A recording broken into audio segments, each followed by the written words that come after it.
Hi, everybody. I'm Jeffrey Driscoll. And I'm Jim Kerr. Welcome to 15 Minutes of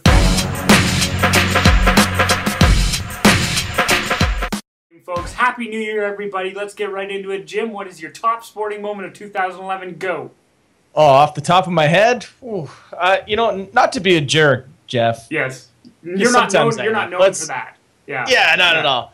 But for me, maybe the Canucks losing the Stanley Cup after being so cocky going in, and in that same vein, the Miami Heat losing in the NBA Final. I mean, those are two things that kind of stick out just off the top of my head. How about yourself? I got to go with the Miami Heat too. I mean, not to, because I'm not known as a copier, but the Miami Heat losing it just after all that stuff was fantastic. I really enjoyed it. Although they're 4-0 right now, Jim. So maybe we'll see. See what happens. In a full season, that's nothing, but in a half season, well, exactly. I mean, that's like 8-0. That's right, if the math is correct. We're going to keep the year-end review stuff to a minimum, folks, just for you guys, because I'm sure there are lots of year-end stuff going on right now. But what else will linger about 2011 to you, Jim? Year of the lockout. The NFL one that was, it eventually got sorted out, but it looked for a while like, it might drag on into the season. Then the NBA one, which we just mentioned, has taken out half the season. It looked like maybe we'd missed the entire season, but they finally got a deal done. And of course the MLB union putting the other two to shame by signing one ahead of the deadline even coming. And of course concussions in the NHL. I mean, that's going to be an ongoing one. 2012 will probably also be the year of the concussion in the NHL, but the awareness has probably doubled from previous years. So that's something that it's a continuing storyline in the NHL, but it's still something that kind of really defined 2011, especially when you look at a Sidney Crosby who was named the Comeback Player of the Year by someone recently, even though he's now not back. But he missed almost the entire calendar year with a concussion. Yeah, absolutely. I agree. The concussions are a big deal. I was watching Eric Lindros talk in the second intermission of the Hockey Classic on CBC, and and he's even saying, the thing that he notices the most is how fast it is, and if he got concussions back then, I can that's with how fast the game is, that's what you see is these concussion after concussion. You know what I mean? Yeah. Absolutely. Absolutely. Let's talk a little bit of hockey. The New York Rangers placed my most hated player in the entire world, probably of all time, Sean Avery, on waivers again this week after he was a healthy scratch for 9 straight. He didn't end up getting to play in the Winter Classic. You'll remember he was waived at the beginning of the season, Jim, and then brought back up after chants of "We want Avery" from the Madison Square Garden crowd. But looks like this might be the end of the line for him this time. Well, I read somewhere that he's got a few options. One is to go play in Europe. Probably not an ideal option because, it sounds fun, but, you have to uproot your entire life. And I've heard things about the KHL that aren't, that make the NHL look even better than it is in terms of, being a player in that league. He could do what he did when he got waived the first time there, grind it out in the AHL and hope he gets a call back. But it seems like he's obviously lost his spot as an everyday NHLer, at least with the New York Rangers. But I don't see teams jumping over each other, to to sign him up because he doesn't have a great reputation. That's exactly it. Waived twice, right? So I mean, all 30 NHL teams had a chance to get him twice, and they didn't. So that's a pretty good indication. My bet is he does go to Europe to play hockey, tries to grind it out, come back to the NHL next year. If he doesn't get it, I bet you he becomes a, runway model or whatever the hell that guy's going to be. So, anyways. Waived right before the Winter Classic. Ouch. Ouch. Totally ouch. And speaking of the Winter Classic and the New York Rangers, the New York Rangers had a huge comeback in this year's Winter Classic, happening on January 2nd this year as opposed to the regular January 1st, against the Philadelphia Flyers. It was a great game, especially right at the end. What did you think of the Outdoor Classic this year? It's always fun to watch. Yeah, totally. And, it's fun to see the players they're almost like kids out there, at least at the start of the game, because I even heard Jaromir Jagr say it's just, it's amazing. You get out there and it's just, you're looking around 45,000 fans. Yeah. But it started out a little slow. Yeah. I think both teams kind of feeling each other out a little bit. Some big saves by Henrik Lundqvist. Oh, he was amazing tonight. Yeah. Big save on Claude Giroux in the first period on a partial break there. Yager, I guess, got hurt or looked like he was didn't play much anyways in the second and third periods. But great game, a great bit of excitement at the end. A come from behind win. The Rangers' big acquisition in the offseason, scoring the game winner, and I don't think it could have been much better. I mean, a penalty shot with 20 seconds to go in the game to tie it. Big save by Lundqvist. Lots of bad blood between those two teams, and it spilled over a couple of times. Yeah. That's always fun to watch. But yeah, I'd say the NHL can pat themselves on the back for another successful event. Yeah, I agree. I really enjoyed it. I also really enjoyed it. It's not just the players who are having fun, but even like broadcasters. You can hear in their voice. Jim Houston, Craig Simpson, who I like, I'm a big fan. You could just hear them. They are having fun, and I really enjoy that. So yeah, that was a lot of fun. How about the prospect of a Winter Classic in Florida next year? Yeah, that'd be great. try to get everybody in shorts and sandals. That'd be fantastic. We're going to give a special 15 minutes of fame shout-out to Ottawa Senators captain Daniel Alfredsson, who notched his 400th career goal on Friday night, Jim, with an OT winner. What a blast, too, against the Calgary Flames, who, by the way, have another person who's coming up to a milestone on their team. Jim, you were telling me, though, that you've got an interesting theory about how the Senators can be a playoff team again? Absolutely, and I've been working on this theory for years now. Yeah. In the lab, I put on a lab coat, write stuff down on a clipboard. If Daniel Alfredsson grows that massive hair that he had a couple of years ago, that will get them back to being a dominant team in the East. Ever since he's had this short, grown-up hair, this is not the same. Totally. It's like Scott Hartnell isn't dominant unless he's got all this stuff coming out the helmet. Yeah, absolutely. I almost forgot the hair that Alfredsson had until I saw it on TV a couple of weeks ago, just randomly. Thought, that's what it is. That's fantastic. It was like a light bulb came up next to my head. Nice.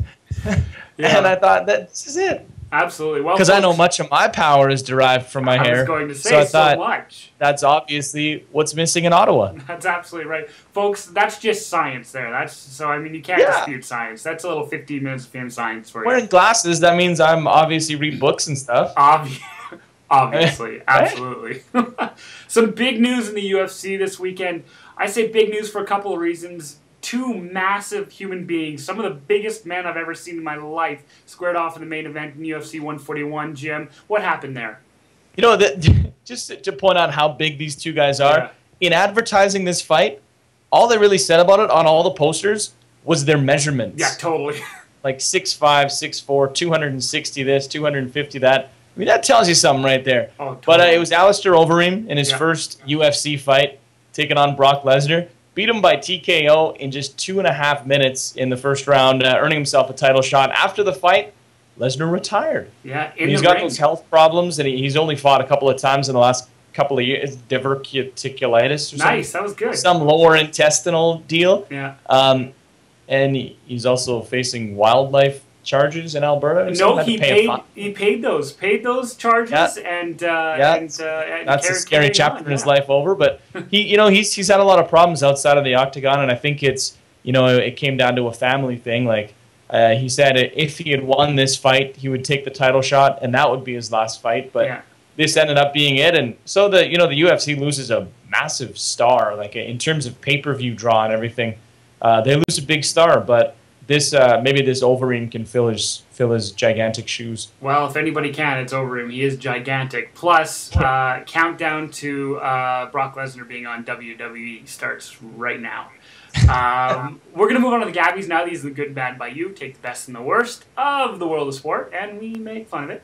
Let's give a good to the Green Bay Packers, who sold almost 250,000 shares of stock in the team. They went public, Jim, and raised about $62 million. That money will go towards a $143 million expansion of Lambeau Field. The team is now making 30,000 more stocks available at $250 per stock with a $25 handling fee. Of course, the owners keep the majority share, so it's not a bad way to raise some cash. Absolutely. I think we should try that. We should go public. For a piece maybe of not 250, but like 25? Yeah, I like it. 10? Absolutely. How about we barter for each share? Right. Anything. Anything. Well, we'll take anything. You don't get a majority share, though, but you do get to vote in stockholder meetings or something. Which are fantastic and usually held What should be a Gabby this week? Yes, that's right. Show of hands. What's that, Mom? Yeah. All right, how about a good to the National Lacrosse League's Philadelphia Wings, who will rock some interesting jerseys in February for charity. They'll have their Twitter handles on the back instead of their last names. I'm giving this a good because we all know this is going to be the norm in about 10 years, so why not get a taste of it now? Reminds me, Jim, of the old XFL, who they could put their nicknames on the back of their sweaters. That was fantastic. So, finally a good here to Czech Republic goalie Petr Mrazek. I can never get it. Mrazek, I think. Mrazek, there it is. Yeah. He made 52 saves in a win over the U.S. at the World Juniors on Friday. In the first 3 games of the tournament, he shut a team out, stopped 2 penalty shots, and made 52 saves against the States. 5th-round pick of the Red Wings, who, you know, your Detroit Red Wings, who have been known to pick up a few people through the draft. Guy was amazing, though. Guy was, you know, and I like the flair, too. Reminds me of Dominic Hasek.